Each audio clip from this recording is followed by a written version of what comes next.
Turkmenistan is one of the world's most authoritarian states. The country's got massive natural gas reserves, but a third of the population is still living below the poverty line.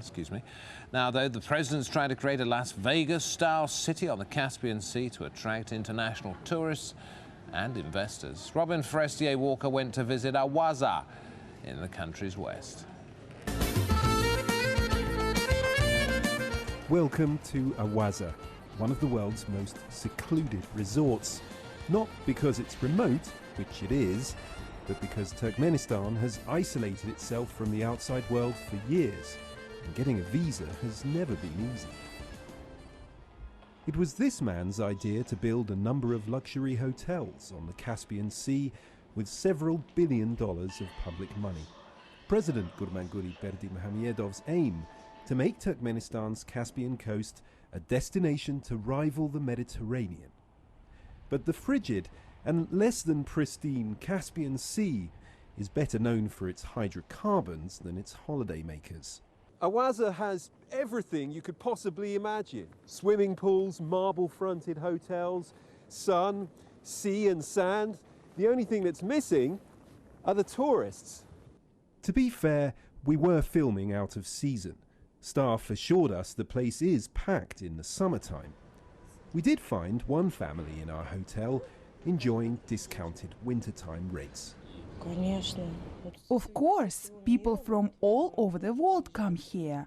My husband's friend has been here to visit. He is from Kazakhstan.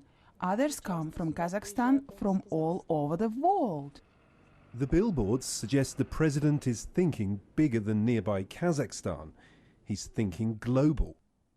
While a $50 to $100 a night hotel room might be affordable for the international traveller, they're beyond the reach of many in Turkmenistan.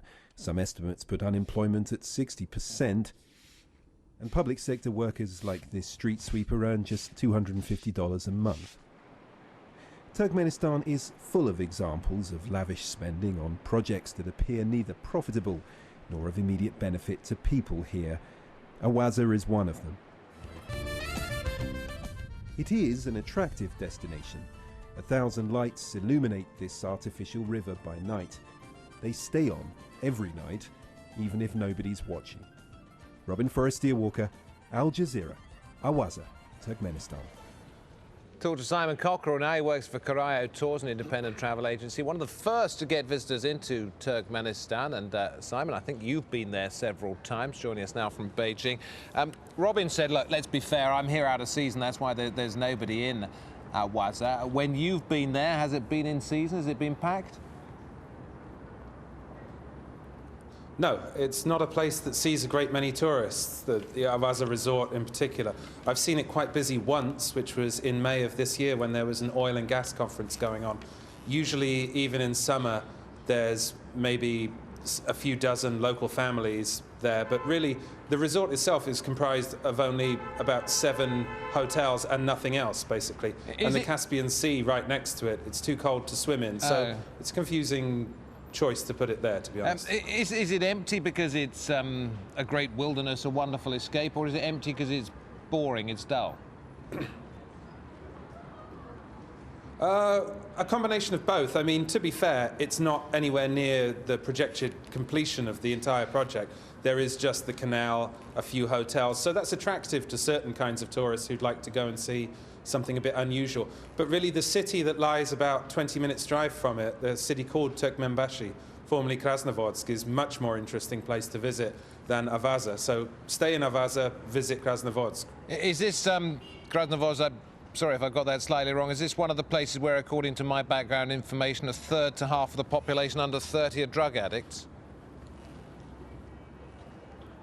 That may well be. I mean, as you mentioned, though, I run a travel company, so I'm not really aware. We don't tend to go and mix with too many drug addicts, but it's not something I can really comment on. No, I was just wondering if when you took your people there, you had to say, look, don't do this, don't do that, or go off and enjoy yourself. It's a wonderful place to do anything you want.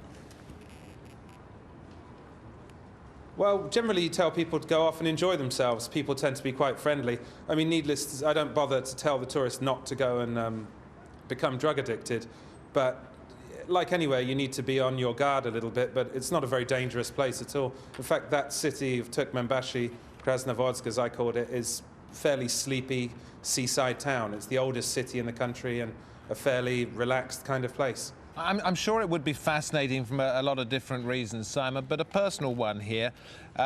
Would you take your family there for fun and relaxation? To Turkmenistan? Yeah, absolutely. I mean, I'd focus more on different regions of the country. I mean, what you're focusing on here is the Avaza resort, which is essentially a big building site. And obviously it's not that much fun to spend much of a holiday on a building site.